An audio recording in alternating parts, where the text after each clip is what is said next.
ನಮಸ್ಕಾರ, ನನ್ನ ಹೆಸರು ತೇಜ.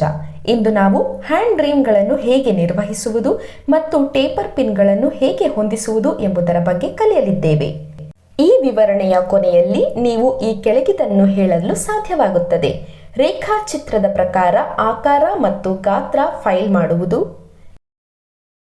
ಚೌಕ ಮತ್ತು ಟೇಪರ್ ಡಬಲ್ ಪಿನ್ ಸ್ಥಳವನ್ನು ಗುರುತಿಸಿ, ಸ್ಟೆಪ್ ಡ್ರಿಲ್ ಇಂದ ರೀಮ್ ಟೇಪರ್ ಪಿನ್ ಹೋಲ್ ಮತ್ತು drill relief hole, chain drilling, ರೇಖಾಚಿತ್ರದ ಪ್ರಕಾರ ಟೇಪರ್ ಡಬಲ್ ಪಿನ್ ಮತ್ತು ಚೀಸ್ ಹೆಡ್ ಸ್ಕ್ರೂ ಅನ್ನು ಸರಿಪಡಿಸಿ ಮತ್ತು ಭಾಗ 2 ರೇಖಾಚಿತ್ರದ ಪ್ರಕಾರ ಸೆಟ್ಟಿಂಗ್ನಲ್ಲಿ ಅಸೆಂಬ್ಲಿ ಮಾಡುವುದು.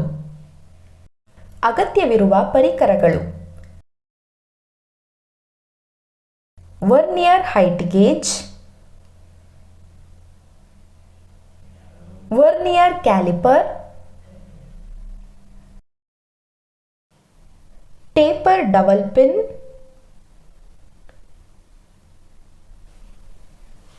ಅಗತ್ಯವಿರುವ ಸಲಕರಣೆಗಳು: ಲೇತ್ ಮಷೀನ್, ಅಗತ್ಯವಿರುವ ಸಾಮಗ್ರಿಗಳು: ಕಚ್ಚಾ ವಸ್ತು,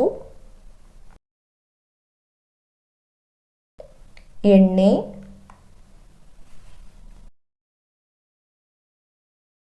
ಕೆಲಸವನ್ನು ಪ್ರಾರಂಭಿಸುವ ಮೊದಲು ಕೆಲವು ಪ್ರಾಥಮಿಕ ಪರಿಶೀಲನೆಗಳನ್ನು ಮಾಡಬೇಕಾಗಿದೆ.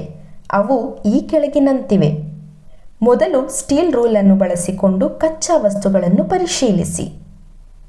ಸಮಾನಾಂತರತೆ ಮತ್ತು ಲಂಬತೆಯನ್ನು ಕಾಪಾಡಿಕೊಳ್ಳುವ ಒಟ್ಟಾರೆ ಗಾತ್ರಕ್ಕಾಗಿ ಭಾಗ 1 ಫೈಲ್ ಮಾಡಿ.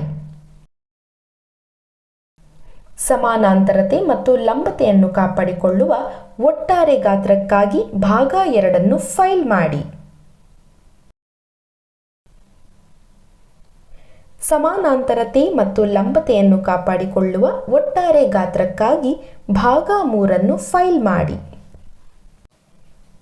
ಎಲ್ಲ 3 ಭಾಗಗಳನ್ನು ಭರ್ತಿ ಮಾಡಿದ ನಂತರ ಗುರುತುಗಳಿಗಾಗಿ ಎಲ್ಲ ಭಾಗಗಳನ್ನು ತಯಾರಿಸಿ. ಡ್ರಾಯಿಂಗ್ ಪ್ರಕಾರ ವರ್ನಿಯರ್ ಹೈಟ್ ಗೇಜ್ನೊಂದಿಗೆ ಭಾಗ 1 ಗುರುತಿಸಿ. ಡ್ರಾಯಿಂಗ್ ಪ್ರಕಾರ ವರ್ನಿಯರ್ ಹೈಟ್ ಗೇಜ್ನೊಂದಿಗೆ ಭಾಗ 2 ಗುರುತಿಸಿ. ಭಾಗ 1 ಮತ್ತು 2. ಕಚ್ಚಾ ವಸ್ತುಗಳನ್ನು ಅದರ ನೀಡಿರುವ ಗಾತ್ರಕ್ಕಾಗಿ ಪರಿಶೀಲಿಸಿ. ಕಚ್ಚಾ ಲೋಹವನ್ನು 60 × 60 × 9.5 mm ಗಾತ್ರಕ್ಕೆ 2 ತುಂಡುಗಳಾಗಿ ಫೈಲ್ ಮಾಡಿ ಮತ್ತು ವರ್ನಿಯರ್ ಕ್ಯಾಲಿಪರ್ ಬಳಸಿ ಆಯಾಮಗಳನ್ನು ಪರಿಶೀಲಿಸಿ. ಟ್ರೈ ಸ್ಕ್ವೇರ್ ಅನ್ನು ಬಳಸಿ ಫ್ಲಾಟ್ನೆಸ್ ಅನ್ನು ಪರಿಶೀಲಿಸಿ. ಸ್ಕ್ವೇರ್ ಹೆಡ್ ಬಳಸಿ ಸ್ಕ್ವೇರ್ನೆಸ್ ಅನ್ನು ಪರಿಶೀಲಿಸಿ. ಮಾರ್ಕಿಂಗ್ ಮೀಡಿಯಂ ಅನ್ನು ಅನ್ವಯಿಸಿ ಮತ್ತು ಡಬಲ್ ಪಿನ್ ಹೋಲ್ಸ್ ಮತ್ತು ಚೀಸ್ ಹೆಡ್ ಸ್ಕ್ರೂ ಹೋಲ್ಸ್ಗಳಿಗೆ ಸ್ಕ್ವೇರ್ ಮತ್ತು ಎಂಟರ್ ಲೈನ್ ಅನ್ನು ಗುರುತಿಸಿ ಮತ್ತು ಜಾಬ್ ಮೇಲೆ ಸಾಕ್ಷಿ ಗುರುತು ಪಂಚ್ ಮಾಡಿ ಮತ್ತು ಮಧ್ಯದ ಪಂಚ್ ಮಾರ್ಕ್ಗಳನ್ನು ಗುರುತಿಸಿ. ಕಚ್ಚಾ ವಸ್ತುಗಳನ್ನು ಪರಿಶೀಲಿಸಲಾಗಿದೆ. ಎಲ್ಲ ಭಾಗಗಳನ್ನು ಫೈಲ್ ಮಾಡಲಾಗಿದೆ ಮತ್ತು ನಂತರ ಅವುಗಳನ್ನು ವರ್ನಿಯರ್ ಹೈಟ್ ಗೇಜ್ನಿಂದ ಗುರುತಿಸಲಾಗಿದೆ. ಕೊನೆಗೆ ಸಾಕ್ಷಿ ಗುರುತುಗಳಿಂದ ಪಂಚ್ ಮಾಡಲಾಗಿದೆ. ಈಗ ಎಲ್ಲ ಪ್ರಾಥಮಿಕ ತಪಾಸಣೆಗಳನ್ನು ಮಾಡಲಾಗಿದೆ. ನಾವು ಮುಂದೆ ಹೋಗೋಣ. ಭಾಗ 1ರಲ್ಲಿ ಭಾಗ 2 ಇರಿಸಿ ಮತ್ತು ಸಮಾನಾಂತರ ಕ್ಲ್ಯಾಂಪ್ನೊಂದಿಗೆ ಸೆಟ್ಟಿಂಗ್ ಅನ್ನು ಕ್ಲ್ಯಾಂಪ್ ಮಾಡಿ. ಜೋಡಿಸಲಾದ ಭಾಗಗಳ ಚೌಕವನ್ನು ಪರಿಶೀಲಿಸಿ. ಡ್ರಿಲ್ಲಿಂಗ್ ಮೆಷಿನ್ನಲ್ಲಿ ಸೆಂಟರ್ ಡ್ರಿಲ್ ಅನ್ನು ಸರಿಪಡಿಸಿ ಮತ್ತು ರೇಖಾಚಿತ್ರದ ಪ್ರಕಾರ ಹೋಲ್ನ ಎಲ್ಲ ಸ್ಥಳವನ್ನು ಪತ್ತೆ ಹಚ್ಚಲು ಸೆಂಟರ್ ಡ್ರಿಲ್ ಮಾಡಿ.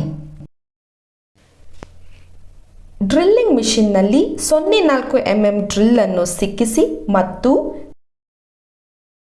ಟೇಪರ್ ಡಬಲ್ ಪಿನ್ ಅಸೆಂಬ್ಲಿಯ ಸ್ಥಳದಲ್ಲಿ ಹೋಲ್ ಅನ್ನು ಕೊರೆಯಿರಿ.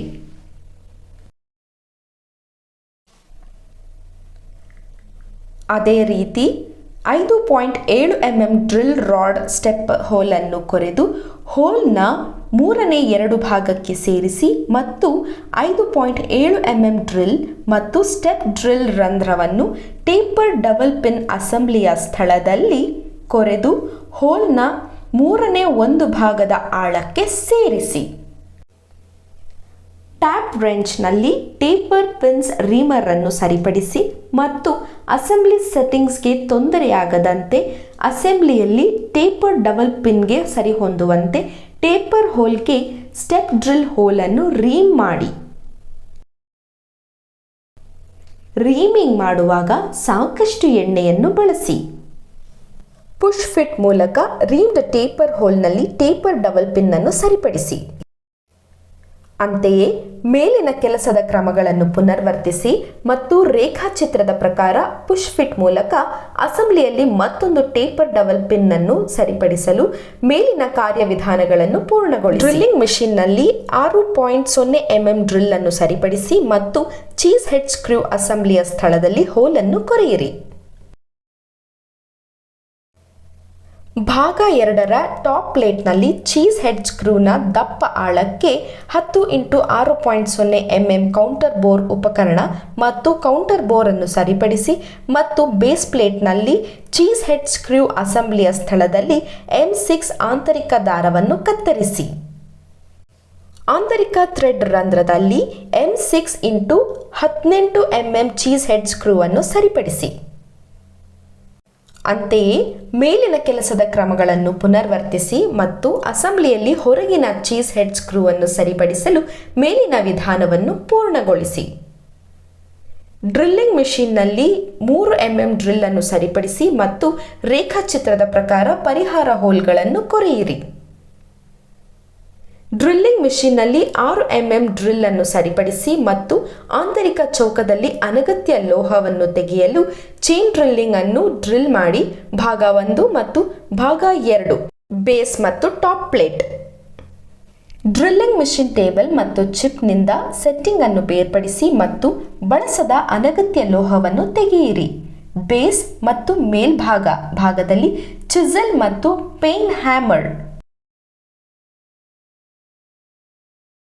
ಟೇಪರ್ ಡಬಲ್ ಪಿನ್ಸ್ಗಳನ್ನು ಮತ್ತು ಚೀಸ್ ಹೆಡ್ ಸ್ಕ್ರೂ ಜೊತೆಗೆ ಭಾಗ 1 ಬೇಸ್ ಮತ್ತು ಮೇಲ್ಭಾಗವನ್ನು ಮರುಜೋಡಿಸಿ ಮತ್ತು ಆಂತರಿಕ ಚೌಕ ಗಾತ್ರ ಮತ್ತು 900 ಕೋನಕ್ಕೆ ಫೈಲ್ ಮಾಡಿ. ವರ್ನಿಯರ್ ಕ್ಯಾಲಿಪರ್ನೊಂದಿಗೆ ಆಯಾಮಗಳನ್ನು ಅಳೆಯಿರಿ. ಡ್ರಿಲ್ಲಿಂಗ್ ಮತ್ತು ಚಿಪ್ಪಿಂಗ್ ಮಾಡುವಾಗ ಸುರಕ್ಷತಾ ಕ್ರಮಗಳನ್ನು ಅನುಸರಿಸಿ. ಈಗ ನಾವು ಮೊದಲ ಭಾಗವನ್ನು ಮತ್ತು 2ನೇ ಭಾಗವನ್ನು ಯಶಸ್ವಿಯಾಗಿ ರಚಿಸಿದ್ದೇವೆ. ಮುಂದೆ ನಾವು 3ನೇ ಭಾಗವನ್ನು ರಚಿಸೋಣ.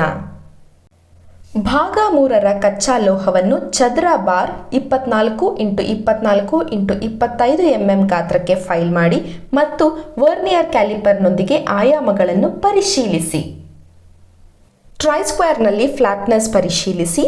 ಸ್ಕ್ವೇರ್ ಹೆಡ್ ಬಳಸಿ ಸ್ಕ್ವೇರ್ನೆಸ್ ಅನ್ನು ಪರಿಶೀಲಿಸಿ. ಭಾಗ 1 ಮತ್ತು ಭಾಗ 2 ಬೇಸ್ ಮತ್ತು ಮೇಲ್ಭಾಗದಲ್ಲಿ ಪುಷ್ ಫಿಟ್ನಲ್ಲಿ ಭಾಗ 3 ಹೊಂದಿಸಿ. ಎಲ್ಲ ಭಾಗಗಳನ್ನು ಬೇರ್ಪಡಿಸಿ ಮತ್ತು ಎಲ್ಲ ಮೇಲ್ಮೈಗಳನ್ನು ಮುಗಿಸಿ ಮತ್ತು ಜೋಡಣೆಯ ಭಾಗಗಳ ಎಲ್ಲ ಮೂಲೆಗಳಿಂದ ಬರ್ಗಳನ್ನು ತೆಗೆಯಿರಿ. ಎಲ್ಲ ಭಾಗಗಳನ್ನು ಪುನಃ ಜೋಡಿಸಿ ಮತ್ತು ಭಾಗ 3 ಪುಷ್ ಫಿಟ್ನಲ್ಲಿ ಹೊಂದಿಸಿ. ಎಲ್ಲ ಫಿಟ್ಟಿಂಗ್ ಮುಗಿದ ನಂತರ ತೈಲವನ್ನು ಹಚ್ಚಿ ಮತ್ತು ಮೌಲ್ಯಮಾಪನಕ್ಕಾಗಿ ಅದನ್ನು ಸಂರಕ್ಷಿಸಿ. ನಾವು ಇಂದು ಕಲಿತದ್ದನ್ನು ಪುನರ್ವರ್ತಿಸೋಣ. ನಾವು ಕಲಿತದ್ದು ಏನೆಂದರೆ ರೇಖಾಚಿತ್ರದ ಪ್ರಕಾರ ಆಕಾರ ಮತ್ತು ಗಾತ್ರ ಫೈಲ್ ಮಾಡುವುದು, ಚೌಕ ಮತ್ತು ಟೇಪರ್ ಡಬಲ್ ಪಿನ್ ಸ್ಥಳವನ್ನು ಗುರುತಿಸಿ, ಸ್ಟೆಪ್ ಡ್ರಿಲ್ ಇಂದ ರೀಮ್ ಟೇಪರ್ ಪಿನ್ ಹೋಲ್ ಮತ್ತು drill relief hole chain drilling, ರೇಖಾಚಿತ್ರದ ಪ್ರಕಾರ ಟೇಪರ್ ಡಬಲ್ ಪಿನ್ ಮತ್ತು ಚೀಸ್ ಹೆಡ್ ಸ್ಕ್ರೂ ಅನ್ನು ಸರಿಪಡಿಸಿ ಮತ್ತು ಭಾಗ 2 ರೇಖಾಚಿತ್ರದ ಪ್ರಕಾರ ಸೆಟ್ಟಿಂಗ್ನಲ್ಲಿ ಅಸೆಂಬ್ಲಿ ಮಾಡೋದು. ಹೀಗಾಗಿ ಹ್ಯಾಂಡ್ ರೀಮ್ಗಳನ್ನು ನಿರ್ವಹಿಸುವುದು ಮತ್ತು ಟೇಪರ್ ಪಿನ್ ಅನ್ನು ಹೇಗೆ ಹೊಂದಿಸುವುದು ಎಂಬುದನ್ನು ನಾವು ಕಲಿತಿದ್ದೇವೆ. ಇದರ ಬಗ್ಗೆ ನಿಮಗೆ ಸ್ಪಷ್ಟ ತಿಳುವಳಿಕೆ ಇದೆ ಎಂದು ಭಾವಿಸುತ್ತೇನೆ. ನಿಮ್ಮ ಬೋಧಕರ ಸಹಾಯದಿಂದ ಈ ಪ್ರಯೋಗವನ್ನು ಮಾಡಿ.